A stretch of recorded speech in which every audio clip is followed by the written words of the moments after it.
Thursday happy hour, LPO, Louisiana Philharmonic Orchestra happy hour. My name is Carlos Miguel Prieto. You know me because I am often on the podium, and I have the privilege of not only being music director of this orchestra, but I actually lead beautiful conversation. And it's, I think, the first time in my life that I have a conversation with a full viola section online. So this is something really worth celebrating. So we have with us, in specific order, Amelia, Catherine, Ila, Val, Richard, Bruce, and Tyler. Now, these 7 virtuosi are known as the LPO viola section. And I would like to welcome of you, and actually to welcome all our friends, maybe orchestra members, and ask our audience to feel free to ask any kind of questions, including what's a viola, okay? The only thing I'm going to ask is viola. I don't make viola jokes, and you don't make viola jokes unless you play the viola. Now, those of you wondering, what is he talking about? It is an inside thing in orchestras that sometimes viola jokes happen. Now, I'd like to ask Val, because Val seems to be the first person to ask, where are you? How are you? And what can you tell us about your previous weeks?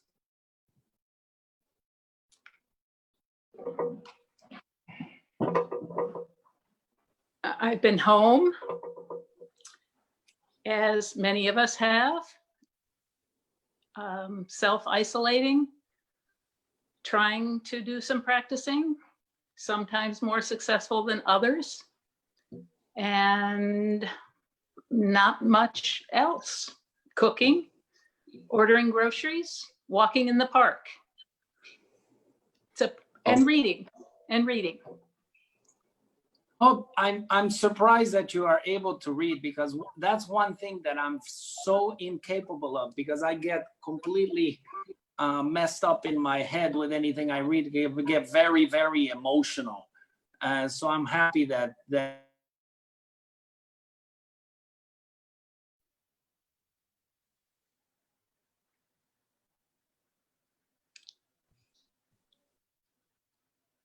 I'm technically challenged, but I am okay.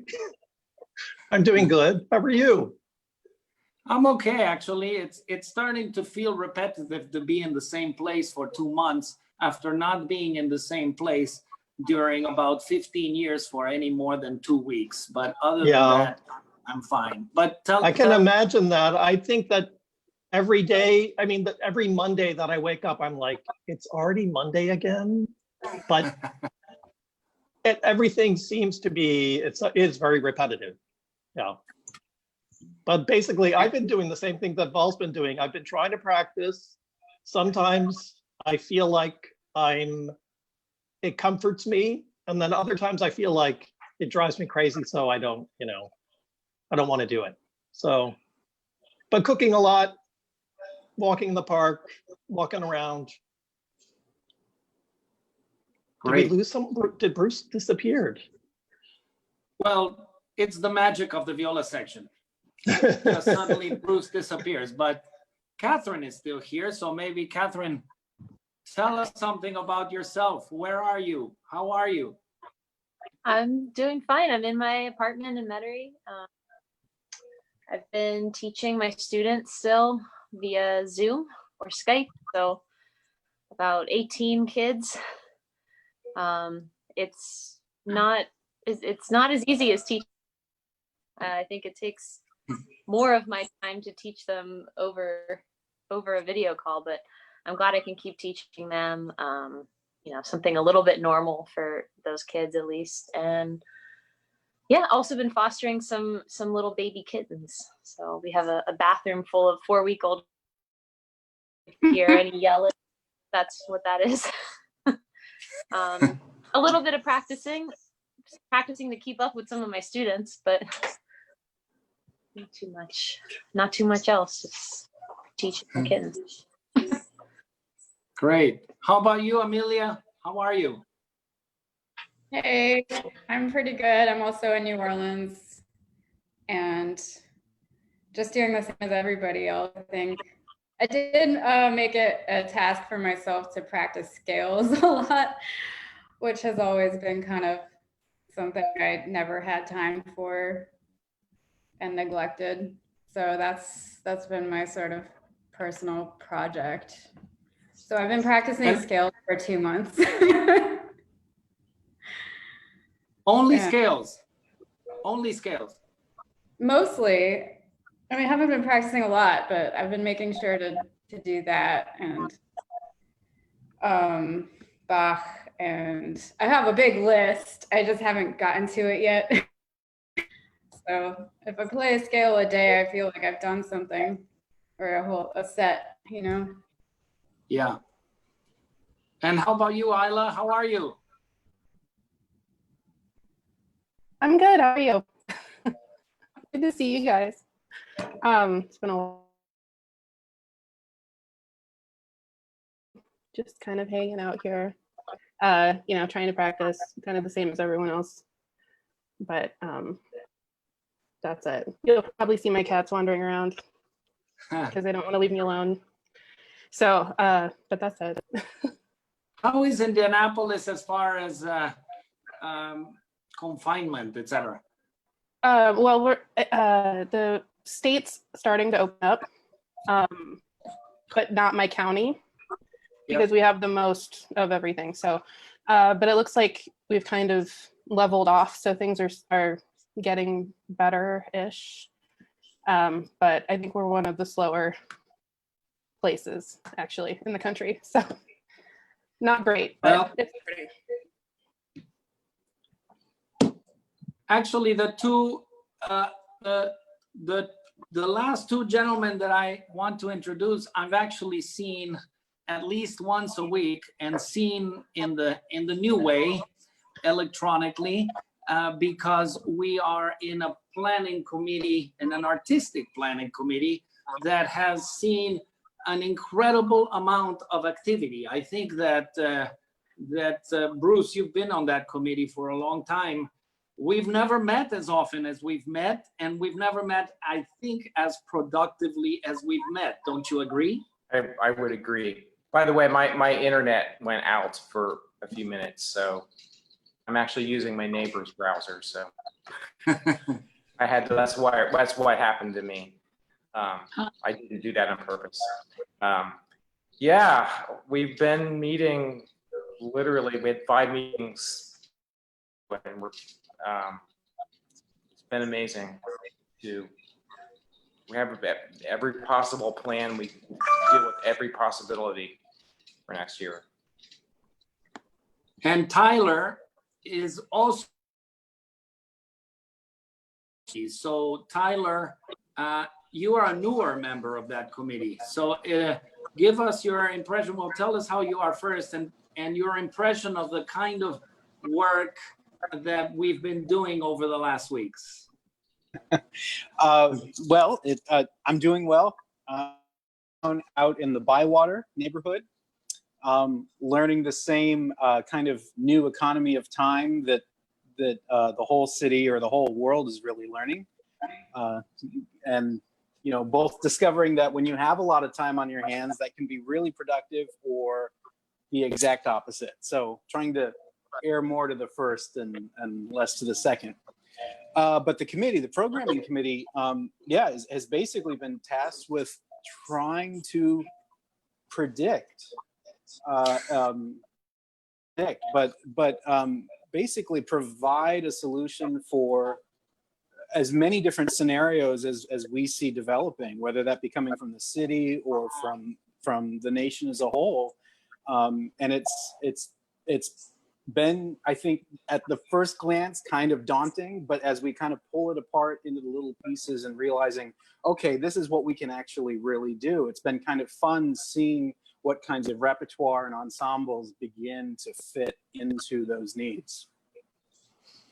I find it amazing that actually I think the driving force in that committee, and for our audience who may not know, we are actually a musician-run orchestra that has different kind of committees to deal with different kind of things. And the artistic partnership committee is actually representing the orchestra's voice as far as planning the concerts of a season. And in my seasons in New Orleans, I've never ever experienced the situation of having to plan for a season that can have 4 or even more alternatives.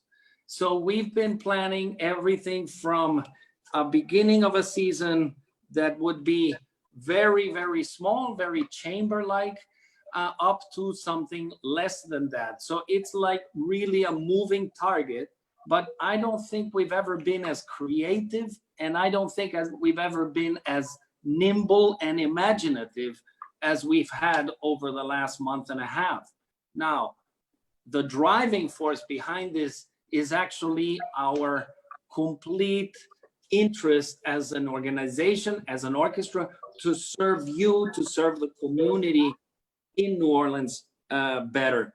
We all know that people will need us. Whether it's obvious now or not, that's a second thing. But just as right now, the heroes are in the hospitals or are in police forces or are in forces that clean the streets, eventually orchestras and musicians will play a role that, in my opinion, is much, much more important than anyone can suspect in bringing hope, in bringing beauty, and in bringing and in paying homage to so many people that need to be thanked and that need to be remembered. I would like to ask Catherine, since you are here, you're actually on the bottom left corner of my screen. That's why I point in this direction. But Catherine, it seems to me like you are the newest New Orleanian of the section. Is that correct? Yes, I think so. Okay. So Yeah. what do you think about New Orleans, and how do you think our future in New Orleans? Why are you in New Orleans other than the LPO? Why am I in New Orleans? Well, mainly because of my husband. He got the job here. He had just won the job here like a month before I met him. And so, I moved down here to be with him after I finished school, and then, really wanted the job in the LPO. So eventually that happened. But yeah, I'm happy to be here in New Orleans. Happy to be a part of the community and of the orchestra. And yeah, so I think the LPO is a good enough reason here, but also my husband lives here. So okay, well, do you play duets? Viola bassoon duets? Occasionally. There aren't very many. There's plenty of cello viola ones, so there must be bassoon. Right. We played the eyeglasses duo. We played a few cello viola things, or we've tried. Peter actually wrote us a duet. He's not here, but for a wedding gift, he wrote us a little a piece for viola and bassoon, which I thought I could dig up here. But yeah, we haven't played that much music together, which sounds really strange, but I think we're, at the end of the day of practicing, we're often pretty tired from working on our own things, but we should play more duets. I'll talk to him about it. Okay, so Richard, since you are the principal and you are the leader of the section, if I were to ask you whether whenever we're back, whether the viola section could get together to do a special concert, just the viola section. Would that be something feasible? A special concert, how? Like what? Well, what are you talking about? All viola repertoire, just viola. Just viola. Well, I think that you have so many talented people in the section, and in our orchestra. Yes, we certainly could do something all together and individually or in small groups. Yeah. Because one thing, it's over the years, it's become fashionable, these all cello, That's cello true. sections Yeah. that play Mhm. everything from things written for cello, but they also play Metallica and they play all these cello things.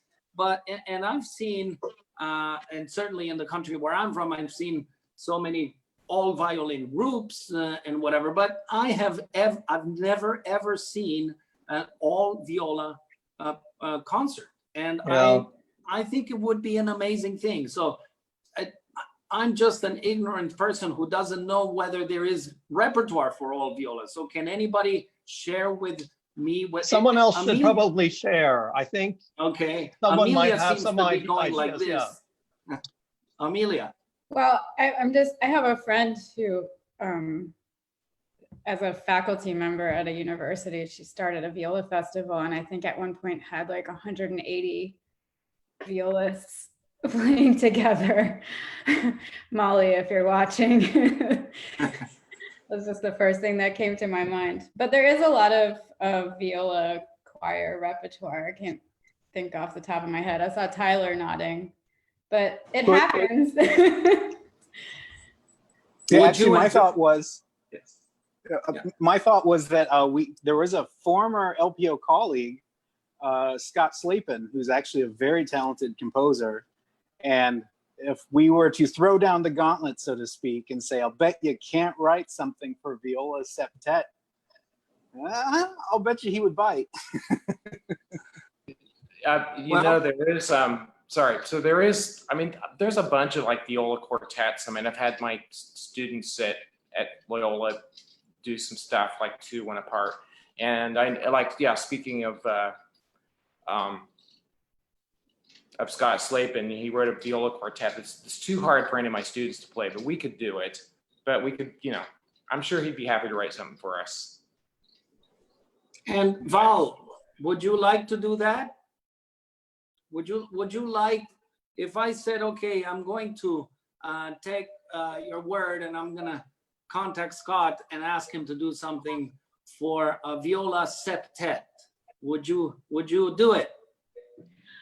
I would, except I've heard some of his pieces, and I think they're very, very difficult. So if he would, do it for a section as opposed to some of his solo works, I have a couple of his recordings.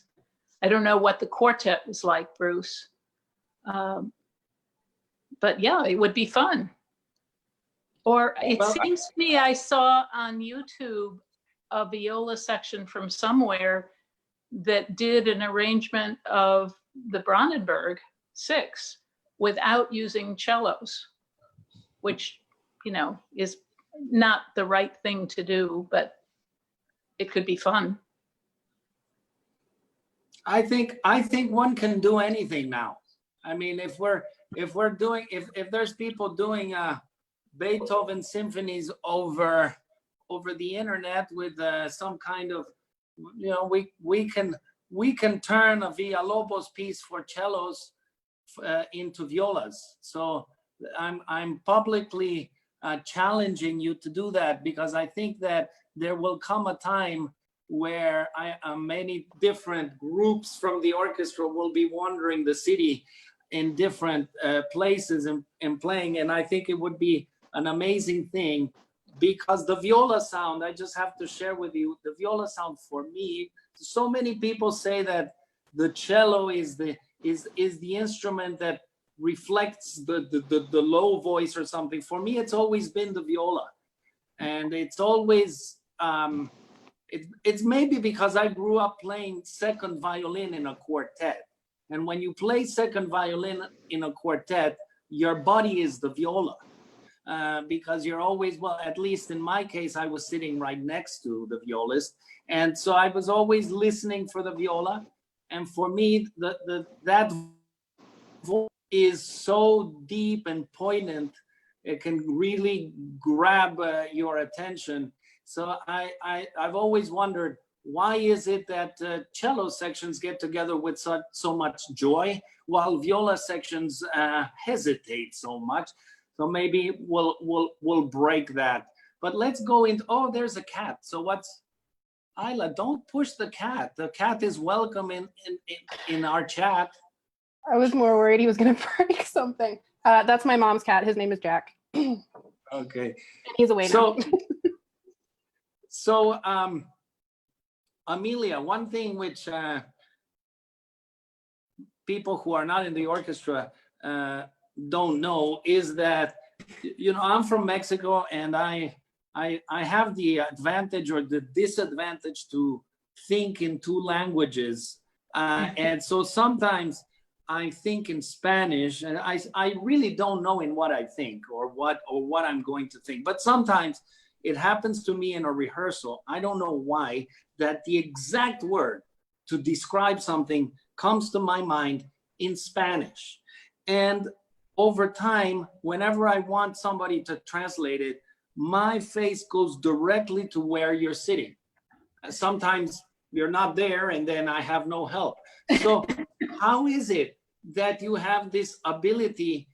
I call you the linguist of the orchestra. So explain to me why. I don't speak Spanish, so I just my father is an English professor, so I grew up with a appreciation of words, and I read a lot as a kid, so ended up with a pretty good vocabulary. And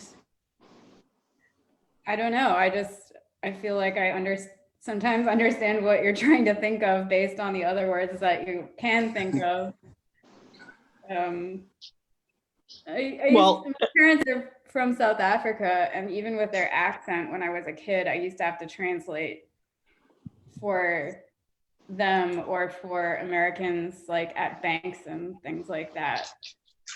So I've kind of always like been at the ready to just find the right word or the right way to say it. So that's, I don't know. Sometimes I can't think of it though. There are other people in the orchestra who save the day sometimes. Richard, you were going to say something? I was just going to say Amelia's really focused too. She's always right there, paying attention. Except for the one time that I wasn't. I think she's very. Except for what? There was one time that I wasn't paying attention, and I remember I told you that, and everybody laughed. Do you remember really? that, Carlos? I don't remember you ever being anything other than super nice. So if there was such a moment, maybe just share it to me in person whenever we see each other. But all I remember is that you've always helped me, and I think that maybe the reason why you know so much is because, well, my native tongue is Latin origin, and many of the difficult words in English are actually Latin origin. And you know why I know? Because before when I was applying for university in the United States, they gave me this English SAT.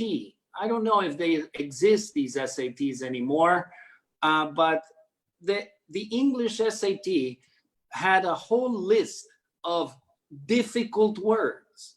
And I would say that 9 out of 10 of those difficult words were exactly Latin words that were translatable from Spanish or French with no difficulty. So maybe because your father is an English professor, and English professors, at least the best ones, have at their availability such a varied vocabulary. Maybe I must have said something in Spanish that triggered that weird word that only you knew.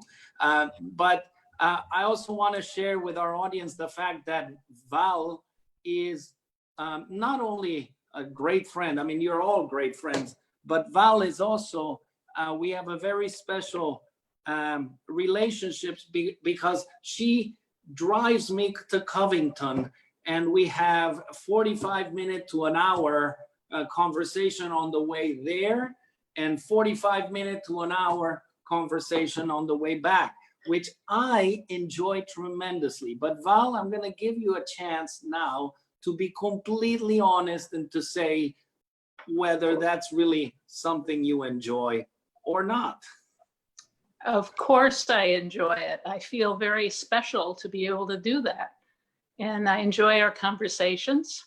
And I also feel like I have an affinity for some of the music we play from my experience 4 years in Venezuela in the Orchestra Sinfónica de Maracaibo.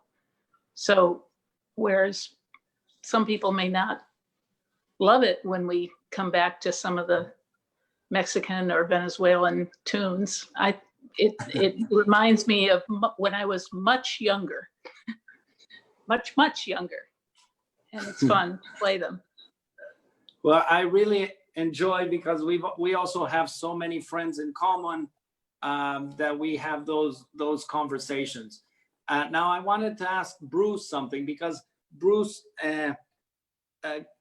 share with us your experiences with Muzika, and I don't know if I've pronounced it right. I'm just going to pronounce it in Spanish. Muzika. That's perfect. Okay, well, I started this chamber music group, which some of my other viola colleagues have played in. Ila's also a member of it. And I started the year after Katrina because I just wanted to play more chamber music. And so we actually just wrapped up our 14th season.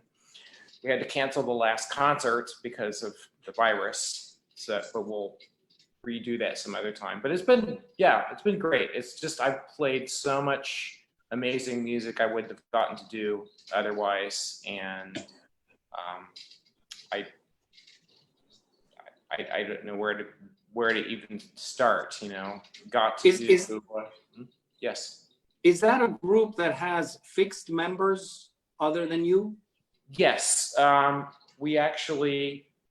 Currently we actually have 12 members, and the only people that aren't actually in the orchestra are our harp player, Kathy Anderson, who's Dave Anderson's wife, plays harp, and then Deanna Thatcher, who's Ben Thatcher's wife, plays piano. But everybody else, Yuki, Judith, Ila, and myself. David Rosen just became a regular member because he plays with us all the time. And Dave, and then Sarah Shetler and Jane Gabka and Daniel Perret actually just joined us as a member too. So we're figuring out what we're going to do next year. We're sort of in the same situation as the LPO. I'm not sure what's going to happen in the fall, and but we're going to have a Zoom meeting because that's the way you do things these days. So it's fun. It's like the job I do that I usually don't get paid for, although I've learned how to write some grants through it. We got some grants from Jazz and Heritage Foundation. So that's been a challenge, but it's been fun. A lot of work when in the end you do a concert and you're happy with how it went off, and we've done a bunch of world premieres. So it's great. Yeah. But thanks for asking me about that. Richard, since you are the principal, one thing which you guys do 4 or 5 times per year is play opera. And yes, I don't we know, and I don't know if that means that you get to do some of the huge viola solos in the opera literature. Has that happened? Well, it always seems in opera there is some viola solo. There haven't been any like massive ones. There have been there are always like a few short, tricky ones that come up, and you never know where, like can be after you played for 3.5 hours, and then all of a sudden there's something that, is going to take all of your concentration to get through. But, I think all of us love playing opera simply because we get to play some of the greatest music that was ever written. And we probably would never sit down necessarily and listen to it all, but we really get to experience it when when we're sitting there playing. I hope that answers your question. Yeah, it does. And actually, one of the amazing things about opera is how the voice of the viola is used in a way that in many ways is even more independent from that of a symphonic repertoire. And I don't mean all symphonic repertoire, but if you look at the fact that in most of the great operas, the viola has a very, very individual voice, the viola section. And actually in ballet, which I know from my wife, who's a retired ballerina, but ballet has some of the hardest and some of the longest viola. Yes, that's very true. We don't do a lot of ballet here, but you're lucky. There are some really tricky, difficult ballet solos. I remember one, I think, I don't remember if it's in Giselle. Yes. But there is a viola solo in Giselle. The first time I ever heard Giselle, of course, it's a very essential and very important ballet. But between you and I, since we are here in a small committee, it's not exactly musically at the same level as some of the other things that we can do. But it has a viola solo that when I heard it for the first time, I remember just thinking, okay, that was a pretty long viola solo. And then that thing just kept going on. Oh my God, it's still a viola solo. And then I will say, I'm embarrassed to say, but I did take a job one time, a long time ago, to play Giselle, and I had no idea. And, I'm sitting there minding my own business, playing my eighth notes, and all of a sudden I'm like, oh no. And yes. And then I spent the next week practicing it, nonstop. And if I can interject, I actually took a job because I could play that solo. I had heard about it for 30 years and I got a chance to play it. And it's the rest of the ballet is not much, but it's a very nice viola solo. If I have to choose one very special viola solo in opera, Peter Grimes by Britain has an amazing viola solo, which actually does show up in symphonic literature because you can play the episodes along with the Passacaglia, which then includes the viola solo. Have any of you played that viola solo? Weren't we going to play it at some point a few years ago? I remember I started to practice it, and then I was told I didn't have to play it anymore. But I've never played it in orchestra. I've only played it in auditions. I've never played it in orchestra. Well, it'll come back, I'm sure. Catherine seems to know about it. Is that a piece that you've prepared? Just for auditions, and not well enough, apparently. So I'll try again. If you were to say, what is the viola excerpt that you'd least like to see in an audition, what is that one? The most feared viola passage in an audition would be? Tyler, what would it be for you? The battle scene from Heldenleben. Richard agrees. Amelia? I was actually thinking the Shostakovich 5 excerpt. It's so short, and it is just walking a tightrope. And yes, that's up there. I mean, I love it. but playing it alone is a completely different experience than playing it in the orchestra. I would only agree about the battle scene because you always develop a special callus on your thumb when you have to play that, when you have to practice that excerpt. You hit your viola in a spot where you never hit it except when you're getting that excerpt ready. How many of you also play violin? So 1.5. So Amelia plays violin, and Tyler sometimes, right? And may I ask you, because this is something that I've seen, that some people who play viola may have started on violin and switched to viola. Can you tell us if anybody started on viola, and what made you start on viola rather than whatever other instrument? Let's start with Ila. What made me start? I honestly hadn't heard about it at all. I didn't know what the viola was when it was presented to me in 5th grade in public school. So I naturally wanted to play it. I just went for it. So that's kind of it, and it's always been that. And you, Amelia? I was a very late switcher to viola. I started playing it gradually in high school, but I started my master's on violin at NEC, and then they were nice enough, because by the time I got there, I really loved the viola, and they were nice enough to work with me and let me switch and get my degree in viola. So, Why did you want, what made you switch? well, it's sort of like what you were saying about the voice. So a teacher said to me, one of my teachers, while I was sort of on the fence, said that people are usually drawn to their own sort of natural voice timbre. I don't have that deep of a speaking voice, but I can't sing high to save my life. If I sing, it's on the lower end. And I'm a small person, but I have extremely long arms and fingers, and there was something about it that just gave me more space.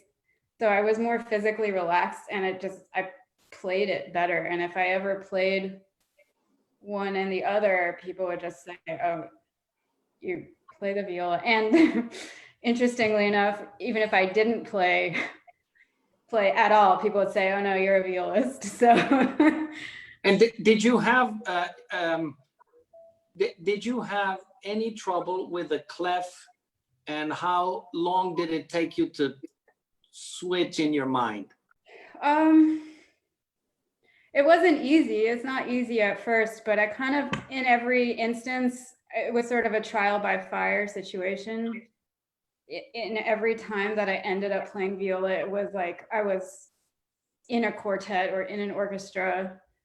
And then when I really decided to do it, my teacher at NEC was like, "All right, if you want to do this, you're doing it." He got me into a quartet, and my quartet wanted to start with Bartok 4. So that was like, That's the start. well, it wasn't the start, but it was the kind of thing that that forced it. But I just used the cello suites really to start. Okay. Because I knew if I was right or wrong, and also my undergrad teacher, Mary Lou Churchill, said to me, "Okay, if you're gonna do this, you just split your brain, and they're completely different. They feel similar, they look similar, but she just said, when you're playing violin, you're playing violin, and when you're playing viola, you're playing viola, and don't mix them up." So that was a really helpful way to start that process. So it was probably like 5 years until I really felt comfortable. How about you, Catherine? What made you play the viola? I started on the viola in public school music class. I remember that I kind of wanted to play the cello, but I remember looking at the rental prices for the instruments and deciding I'll just play the viola. but I wanted to. Were to you be paying for it yourself? No, I just thought, well, why should the cello cost twice as much? That's fine. I'll just play the viola. But I did like the sound of it, and I liked that it was kind of a smaller group. It was sort of the odd kids in the class that had picked viola, and I ended up getting along really well with those people. So I stuck with it. I started violin in college to do my Suzuki certification, and kind of had like the opposite experience of Amelia. I think I had to, not that I got anywhere near that level of violin playing, but in order to teach, I think the hardest thing on violin I've taught is Mendelssohn Concerto. So I have this like separate brain for violin that I've kind of worked on, but I prefer the viola. Richard. Yes. So when did I start playing the viola? Yeah. Well, I started in public school too, and I played the violin for 6 weeks in the 3rd grade, and I forgot to bring my violin to class one day. And the music teacher said, "Here, play this." And so she pulled something down from the cabinet and she said, "Here, you play this instrument." And so then I just always played the viola from then on. So for 6 weeks I played the violin, but I didn't get very far. But, Tyler. Oh, sorry. I started playing when I was 10 years old, and I really wish I understood how to push my mother's buttons this effectively all the time, because I remember going into the kitchen, and I don't even remember saying this, but telling her, I think playing the violin looks kind of fun. And that night I was at a violin teacher's house getting sized for what size an instrument I was going to need. And I've never gotten her to respond that quickly ever again to anything else I ever did. So it was just the right moment. But I started on violin, but I switched at the ripe old age when I hit Minuet number 2 in Book 1 Suzuki, which was basically at the point when I grew enough to move up to an instrument size. And so when I hit that full-size violin mark, my teacher at the time said, "Well, let's put viola strings on it and you just try it out." And then for a long time, I kept saying that I just never got around to switching back to violin. Because there were these promises of scholarship opportunities in college, and people are going to want you around more because they've always got plenty of violins, but maybe not enough violas for the orchestra program. And I think it was until college that I really kind of got to step back for a second and realize that I understood what the viola's role was in music making, and that I really liked doing that job. So that process probably took 10 years of realizing that I actually liked what I was holding in my hands. Whoops. Bruce? Okay, so yeah, I started when they started the string program in my elementary school in 4th grade, and partly I just wanted to be different because everybody else was playing violin. I didn't want to carry anything. I didn't want to carry a cello around. It's too big. But nobody else was playing viola. But the other thing was that my mom said, "Oh, it's better to hear a squeaky viola than a squeaky violin." Like when I was starting. So I just, started right away, learned alto clef before the other clefs, really. So it's the best one. But I had to say something. So, I did play violin once professionally. This is years ago. We did the Strauss opera Elektra. And the first violist, has anybody else played that? Okay, well, I could always probably be playing that too, yeah. So the first violists also have to, at the end, have to pick up a violin and play the fourth violin part. So all of us playing that part had to learn that fourth violin part with, all these ledger lines, and it's in treble clef and it's on a different instrument. And so that's the one time I actually practiced violin and played it professionally. I remember practically throwing my viola down and picking up the violin, because I think there were 4 of us doing that. Right. In Electra. And Yeah. Val, did you start on viola? No, I didn't. In fact, I switched almost as late as Amelia did. I was a junior in college, and like she started on the Bartok quartet, I started on the Brahms clarinet quintet. And my part to my viola part the first movement has the names of the notes written over all of the notes, because that was how I learned viola clef. And I played chamber music. I just fell in love with the viola playing chamber music in college. And then I was lucky enough to get into Manhattan School to study with Lillian Fuchs. But I was 19 when I switched from violin. And I had always been okay on violin, but not that dedicated. And then I just loved the viola. You know something, now that you say about writing fingerings, I have an anecdote of my own, because, well, one of the great joys of chamber music playing is the Mozart 2 viola quintets, which I'm sure you know very well. And I once was asked by my family quartet to try to play second viola in the G minor. And, I said, okay, I've always wanted to play viola.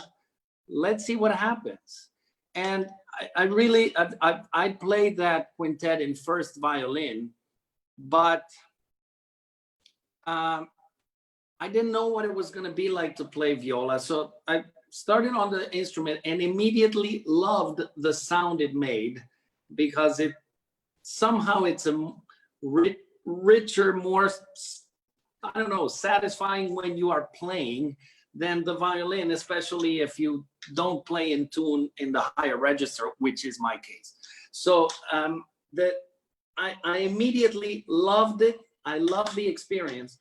And then I get to the first rehearsal and I was completely behind all the time, because even 1 nanosecond that it takes your brain to not be able to read that alto clef makes you be behind. So I developed this system by which I put 1 finger on every single note in the piece. Okay, so you see, and I even remember, I have my violin here. This plays, I don't know if you remember. You remember that part? It may not be exactly that clef, but that was my absolutely favorite place in the whole piece. Because that, I think, is the one place where second viola outshines first viola. So since I have my violin here, can anybody demonstrate a low note on the viola? Amelia, I think you have your viola there, don't you? I do. You're assigned to play a low note on the viola, the lowest possible. Look how big it is. Okay, this is the C string. This is the reason for switching to viola.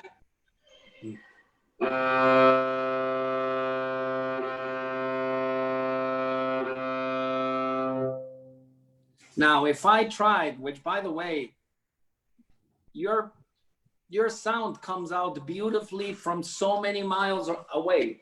If I try to play the lowest note on my violin, it's this note. Play your note, play the C.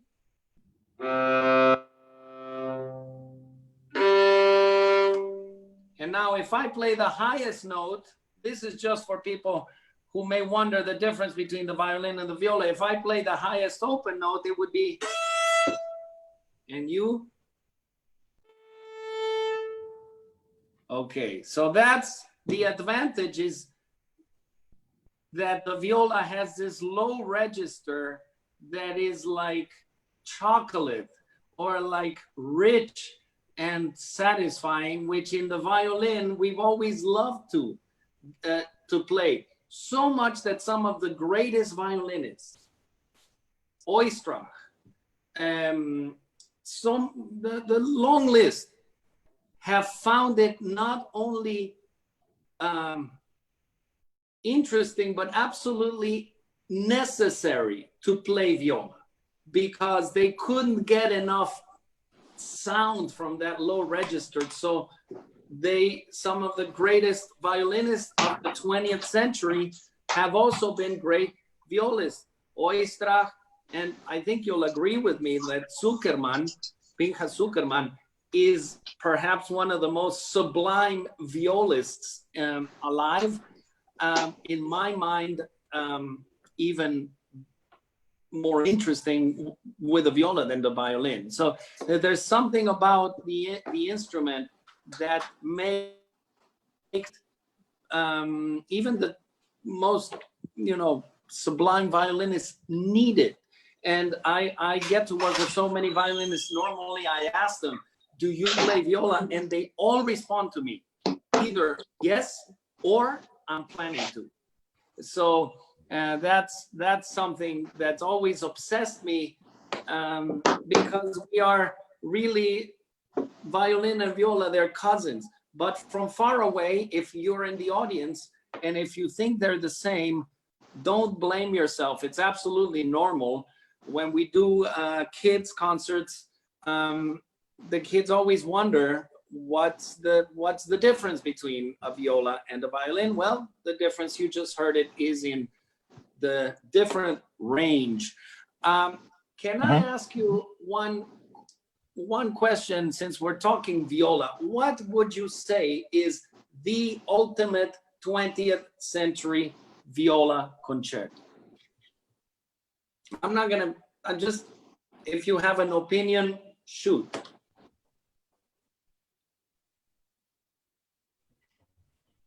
There's a few good ones. That's a tough question. But if you had to pick one from the 20th century viola concerto, or just one viola concerto, period, which one would you say? Well, personally, I think I would pick the Walton Concerto. And I think that's only because it's the only one of the major 20th century concertos that I haven't learned. So my relationship with Hindemith, der Schwann and the Bartok Viola Concerto is a lot more complicated because I've had to, learn those and, struggle with learning them. But the Walton kind of remains to me just this beautiful, beautiful piece of music that I've only gotten to look at, from a distance. I actually agree with you, because the reason why I agree with you is first of all, it's a major work in a way. I'm not going to say the Bartok is not, but the Bartok is not a finished product in the way that the Walton is. And the Walton, I've had the honor of conducting both the viola, cello, and violin concerti of Walton in the last year or year and a half. And I have to say that my favorite is the viola of those three, because it is such a deep piece. Even just the opening is so amazing. And I've always wondered why great composers such as Shostakovich, for example, did not write a viola concerto. And unfortunately, he didn't, but he wrote an incredible viola sonata. And I'm talking, to music fans who may be listening here in the few minutes that we have, since we've talked about viola. I'd invite you to hear the great viola literature. And in the great viola literature, I would include that viola sonata by Dmitri Shostakovich, which is, yes. Isn't it interesting, though, that both Bartok and Shostakovich were writing for the viola at the end of their lives. Correct. You know, Correct. and that's the thing about the Bartok, which is unfortunate, is that it's not really finished. You know, it's such an amazing piece, but it's got its, you know, it's got its flaws. But the Shostakovich is just such an incredible piece to play. It's when you perform it, you know, it's so incredibly moving. And, you know, we're lucky that they wrote for us, but it's too bad that they didn't think about it a little bit earlier on in their careers. So. This is something which I tell you, I always think, because I actually conducted in the finals of a competition in Detroit last year or 2 years ago. It's called Sphinx competition. Very, very amazing competition. And the finalists were 2 violinists, a cellist, and a violist. And I was only conducting. I wasn't part of the jury. And I just have to share with you that, I mean, one of the violinists played Saint-Saëns third, the other violinist played, I believe, Mendelssohn. The cellist played Schumann, and the violist played Stamitz. Okay, so I'm not gonna make fun either of Stamitz or the viola, because I said so at the beginning, but I think it's tremendously unfair that in a competition, especially a string competition, that the violists get Stamitz versus something like Schumann in the cello. And this is serious business, because unfortunately, the concerti that the violists have from the classical or romantic period are few, and I think even you as violists would accept that you are unfairly balanced with violins. So since you all have composer friends and I have composer friends, I have to tell you that I always tell them, write a viola concerto, because there are way, way, way too many violin concertos and piano concertos, you know, to choose from, even a lot of cello concertos. But viola concertos were kind of stuck with a handful or 2 handfuls of, let's say, pre-21st century concerti. Now, the 21st century is a different business. Many important composers have written for the viola. You know, Jennifer Higdon wrote a wonderful viola concerto, premiered by. Are you going to program it soon? I actually. You need to bring it here. Bring Roberto here and have him play it. And it's a fun piece to play, and it's a fun piece for the orchestra, because Jennifer wrote it for the Curtis Orchestra, and that's an orchestra that's full of interesting characters, and she wrote interesting jazzy solos for different sections. You know, I've always wondered why it is that orchestras view let's say the sexy soloists as being violin, piano, and then maybe cello, and then viola is, you know, way back there. There's something tremendously wrong with that. Would you agree?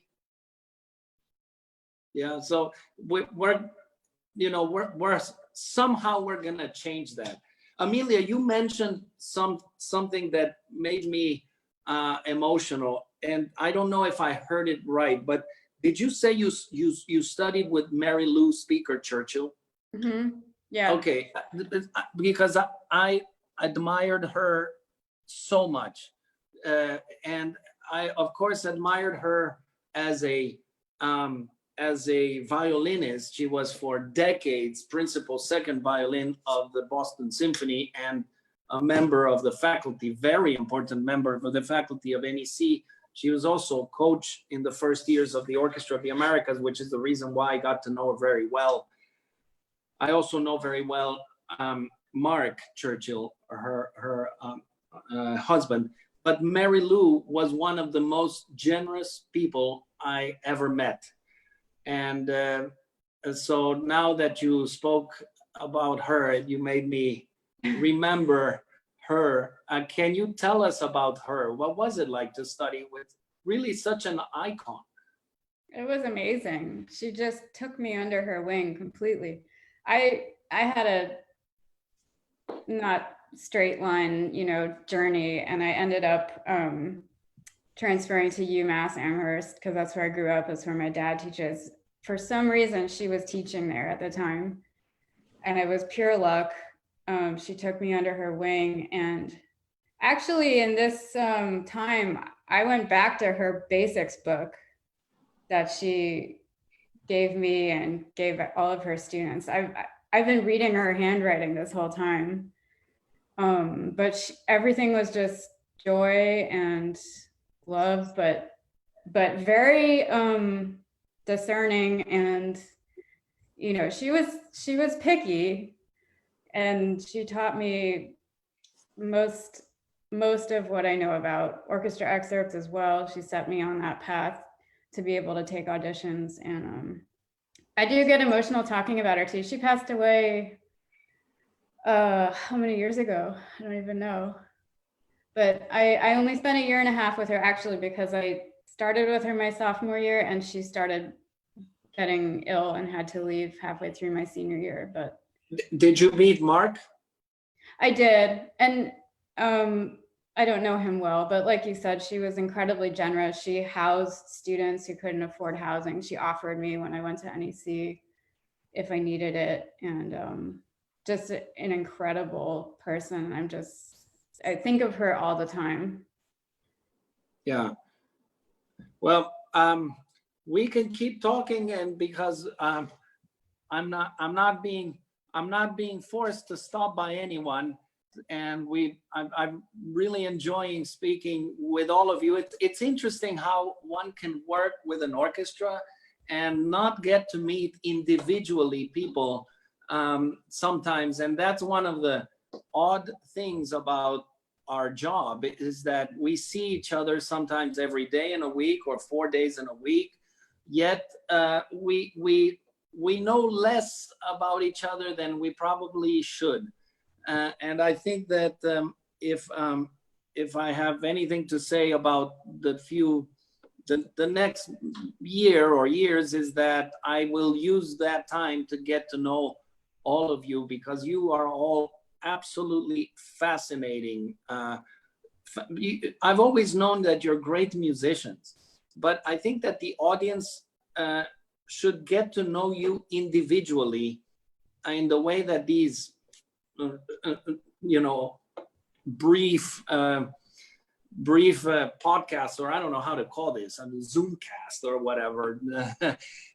But I think that you all have so much to give to young people and to give to other people and to give to New Orleans. And for me, I have to tell you, I get emotional. I cry every day, and this is I don't think you've ever seen me cry on the podium. Well, I think the next time I'm going to be on that podium, I'm going to start crying. Okay, I'm going to start crying right before we start, and right during, and right after, because this thing we're living through is something that none of us prepared for in any way. But I would ask you to keep the faith, because all of you and all the preparation that you have, all the years of experience, all the love for the music, how you speak about your instrument, that's what people need. I understand that sports are very important. I understand that restaurants are very important. I understand all those things about that amazing city of New Orleans. But I can also attest to the fact that the Louisiana Philharmonic is a world-class orchestra comprised of 67 world-class individuals. We have a subgroup, hopefully, hopefully during this time I'll get to speak to everyone individually. Actually, some of you have already, Tyler was already in one of these last week because he's a member of the Lot Quartet. And did I get it right, Tyler, that you're inviting me to play second viola in a quartet? Is that in a quintet? Is that right? Oh, yeah. Sorry. Yes, that'll be fun. Let's do it. Yeah. I got an email saying that that I should get my chops ready on viola because you were going to invite me, and I was so moved that you would invite me that I actually will publicly say, if you ask me to, we'll play a Mozart 2 viola quintet. And you know something, I think that Bruce and Tyler, who are in the artistic partnership committee with me, and Val, you've been in that committee, so you know. Ila, you've been in that committee too, haven't you? Or not on that one? I get all these committees, mixed up. But one of the things that we found amazing is that we kind of think that the fun things to program would be the Shostakovich symphonies, the Stravinsky ballets, the Mahler symphonies, etc., etc. And now that we are reduced to the minimum, okay, we are finding jewels in repertoire that we had never thought about before. So for you, for the audience, and for you as members of the orchestra, we are going to be throwing out there some absolutely marvelous pieces with very few musicians. And please don't think that the number of musicians on stage has anything to do with the emotional impact or the spectacularity of a piece. It's got nothing to do. So I'm going to be taking up your offer on that viola septet. If you make it an octet, it'll be fine. Whatever we do, and I'll even fake it with you. The only thing I can do is bring out my viola. I can't play like you, but I think that we should program something for violas, because I'm sick and tired of getting people ask me what's the difference between a viola and a violin. So people need to hear from you. Do you have any, let's say, things to say before we part? And It was great to see everyone. It's good to see you, Carlos. We miss you. Well, if you miss me, you cannot imagine how much I miss you.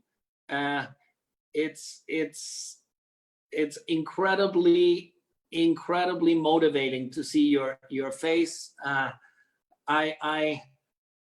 When I'm having a hard time during my day, of course I'm here with my wife and kids. And oh, by the way, now that I'm saying I'm here with my wife and kids, can you raise your hand if you teach kids? So you, Catherine, you said you teach kids. Amelia, okay, so 4 or 5 of you teach kids. I just want to tell you how much I admire you, because, oh my God, having to help. Are you homeschooling? Oh, absolutely. I'm learning.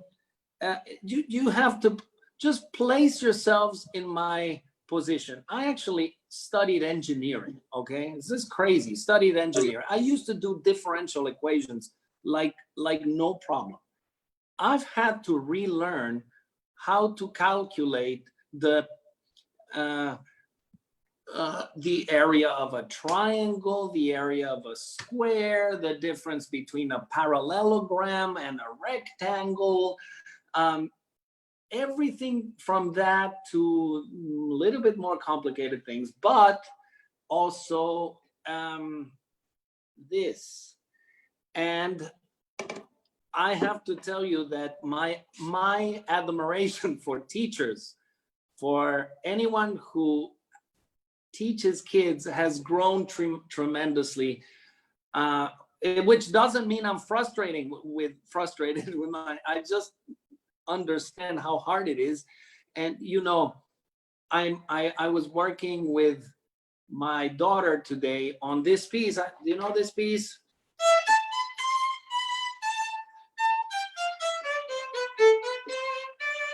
You know this? Okay, so this piece, which I think I practiced or worked on in prehistoric times, now that I see her work through it, I'm like reminded of this passage that I never could do the. Oh my God. So she says, like, I'm like, oh my God, somebody has to teach these kids to cross strings and I can't do it anymore, etc., etc. So thank you for teaching and thank you for giving of yourselves to kids.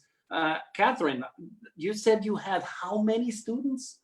Close to 20. I think right now 18 because I had a few fall off the boat during quarantine, but mostly around 20.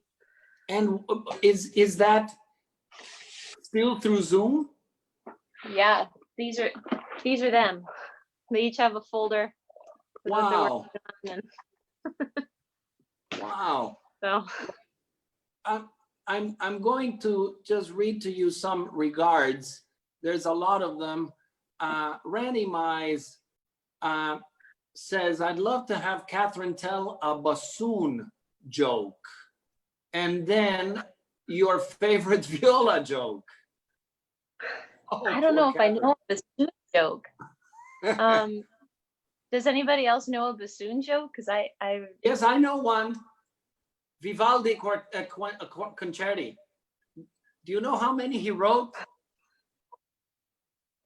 I know many. I think he had a favorite student who played bassoon. Yeah, well, I guess the joke is that he wrote the same one just many, many different times. Oh. But so what's your favorite? What's your favorite viola joke? Or we should just not go there. I don't know. Does anyone else have a favorite viola joke? 'Cause I can't think of a good one. Tyler? Yeah, the one that always comes to mind is what's the difference between the first and last stand of violas? About What half is a it? measure. Okay, I don't want to turn this into a viola joke, so that's a good one though. So here, Bill has a message for Ila. Ila, come home, it's better here. Okay, well, Lulu Reeks, we love Catherine. She's a great teacher. Drew Blaylock, underground viola scene is rocking violas of the LPO. Darwin Aquino, who's a great friend. Hi, Maestro Carlos Miguel. This is so great. Wonderful to see you here with the viola section. Lots of fun to follow this conversation. Todo lo mejor. Stephanie Thompson says, hi to Ila. Howard Pink, listening and enjoying. Hello, Val and Bruce. Bill Malco, I'm a viola section playdat alumni.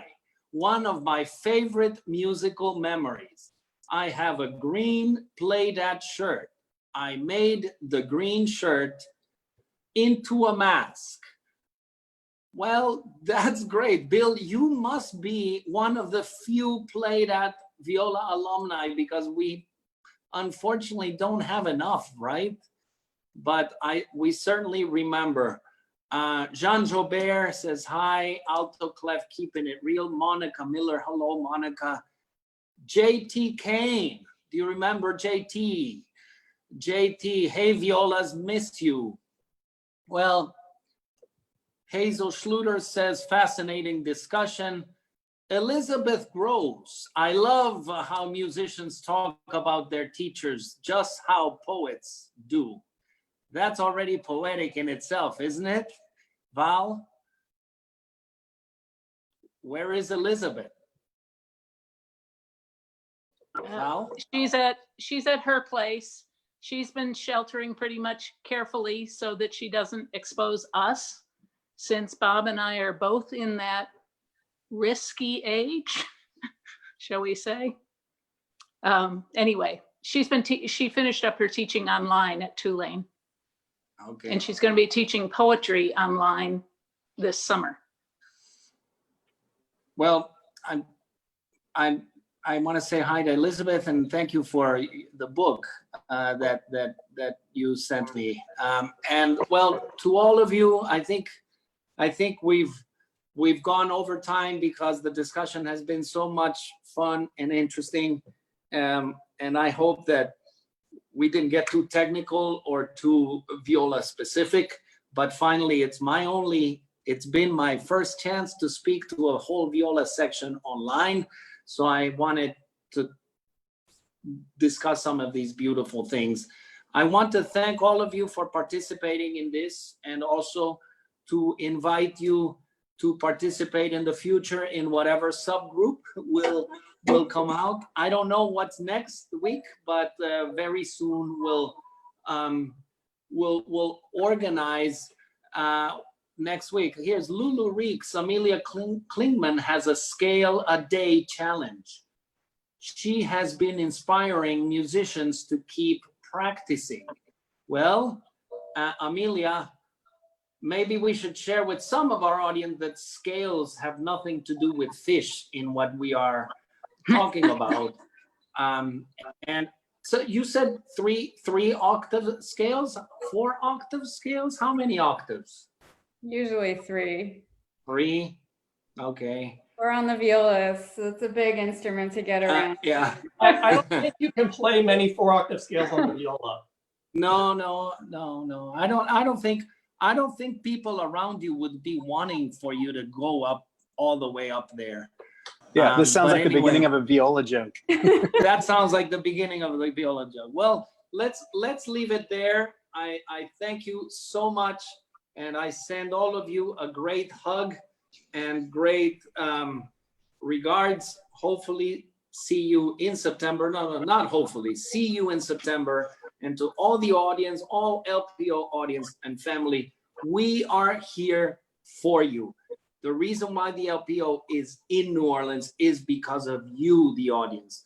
And remember, the LPO is a world-class orchestra that has come back from the hardest times. It came back from Katrina, and it will come back from this. And I always say, when you are in the middle of the tunnel, in the darkest place in the tunnel, what it helps me is, first of all, to know that there's always light at the end of the tunnel. And second, to imagine what you want your life and what do you want to do with your life when you find that light at the end of the tunnel. And I'm sure that this will be an opportunity for the Louisiana Philharmonic and for us as individuals to do a lot of good and to reshape our lives in order to play better music, in order to play music for a better cause. And I'm sure that if we find that mission, and if we are loyal to that mission, we will have the backing that we need, because orchestras need financial backing. They need it. We cannot sell enough tickets. So if you have a couple of $1 million, if you're out there, if you have a couple of $1 million spare, send it our way. We really, really need it. Okay? All right. With that hopeful note, I say thank you very much. Bye-bye. Thank you, Carlos. Thank you, everybody. Bye. Thanks. Great to see everyone. Great to see you. Thank Great you. to see everybody. Yes, definitely. Take care.